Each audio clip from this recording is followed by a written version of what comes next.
I won't go too much into making 3D parts into this. That'll be a separate tutorial, but I do want to point out that,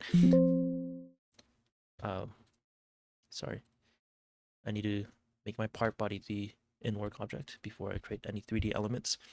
Just as a reminder, remember part body contains 2D and 3D elements, and it has a timeline and has a chronological order. Your geometrical set only contains 2D elements, or surfaces, because surfaces aren't like fully 3D, because in this case it's not considered that because they don't have thicknesses. Just going off on a tangent there, but this doesn't have a timeline unless you explicitly create an ordered geometrical set, which we won't do right now. Again, so okay, once I go into my part body and create a pad, then that's fine. It already selected the sketch because it knew that those are the only one that I could possibly try to select. But let's say I go back into my sketch.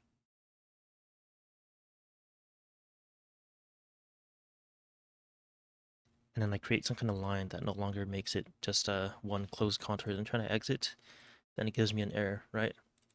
And I say this because, for example, I initially came from SolidWorks, and SolidWorks, for example, would let you choose which contour you want for your 3D extrusion or your pad.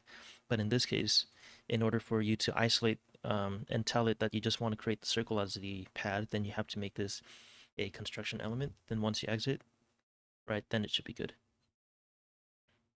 But it is okay if you have two separate closed profiles. I don't think it likes it if you also intersect them. So separate profiles are fine. Let me exit. It should rebuild. Oh yeah, pad. Yeah, there you go.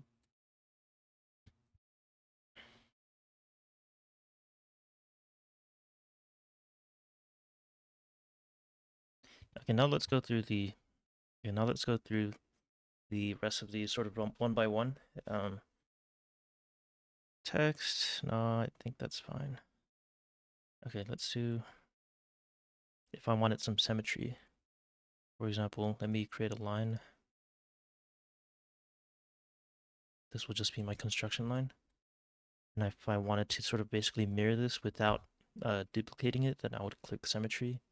I want to make this symmetrical, right? But if I wanted to sort of have a mirror of this, and that's how you do it. And then once you have a constraint on this,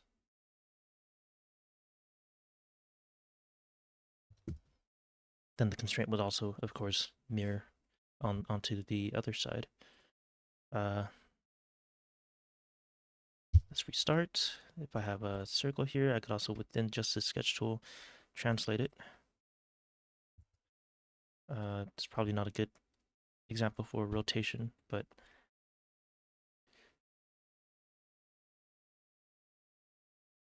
not that. Let's say I want to rotate this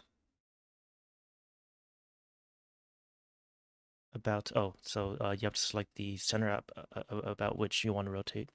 Then you could do, let's say, 90 degrees. And you probably also saw in that dialog box that you could choose to duplicate it or just purely rotate it.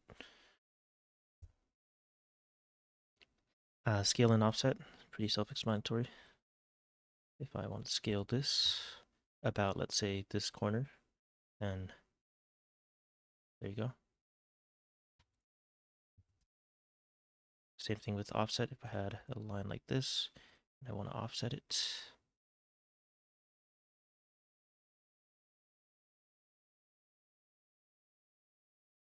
then I guess in this case it knows to offset it perpendicular to the direction of the line. Let's go into some trimming. Actually, before trimming, I think you have your chamfers and your fillets. You could do it either within the sketch or you could pad it up and do it as a 3D feature. You have some options with that. Also, chamfer, you could specify it in your dialog box over there. I'm pretty sure you could also just dimension it after the fact. For example, if I select this and I want to do the radius, then I could dimension it that way and then do the length separately.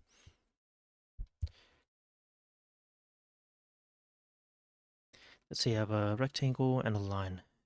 Let's explore some of the trimming tools. So if I do a quick trim and I just want to trim off this little extremity over here, that works. Let me Control Z, and if I do a trim, then I could select sort of two of these and trim them with respect to each other. If I do a break, then I could sort of break this line with this as a reference point, and you can see that there's a point created in the middle of it, so it has segmented it into two line segments. And yeah, you could get pretty creative with this. For example, you could sort of mimic some of these given tools. If I had, you know, like a line and a line, I could mirror it, or if I sort of wanted to do it myself, I could, I don't know how good of a practice this is, but if I had a line and a line like this, and it says H for horizontal. By the way, you could delete these constraints by just clicking on them and just deleting it. I'll bring that back. If I make these two to be construction elements and then I make them equal to each other, right? I sort of have that same mirroring effect. But I guess this is less so mirroring and more of a equidistant effect. If I made these two, sorry, let me escape. This is a very janky way to do it, but just as an example, if I make this to be horizontal and a construction element, and I make these two to be equal, then there you go. There's your mirroring effect, right? So you could definitely get creative with these. So you could definitely get creative with the tools that you have on hand. Um, I'll go into some of this, maybe not all of this. For example, if I delete this, exit, go into my part body, and then pad this up. And then I create another sketch in my geometrical set. I could do it on the space, or I could do it on the plane. Whenever you could do it on something that won't ever change, that's a better reference. For example, if I do it on the space, right, and then but then I go back to my pad and I change the pad, then that might eventually break some things. So let's do it on the space for now. Um, and if I wanted to project this line, I could project it so that I could use it as if it was a sketch element that I created myself. And you can see that it's yellow to indicate that fact, but if I go into my profile and I just use that as a face, I could create a closed profile just like that. And you have different types of um, options over there as well that you can explore. Let me go back to my original sketch. Okay, and if I go back to, let's say, let me create a offset, let's say 50. Then I can also go back into my sketch and change the sketch plane, change sketch support into this, for example, then it'll move the whole thing, right? But be careful with that because it might break your sketch if you have a lot of other things besides this that depends on it.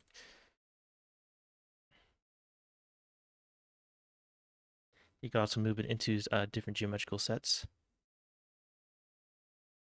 Got another one like this, set 6, for example, then I can move this into this new one, right? So the sketch moved.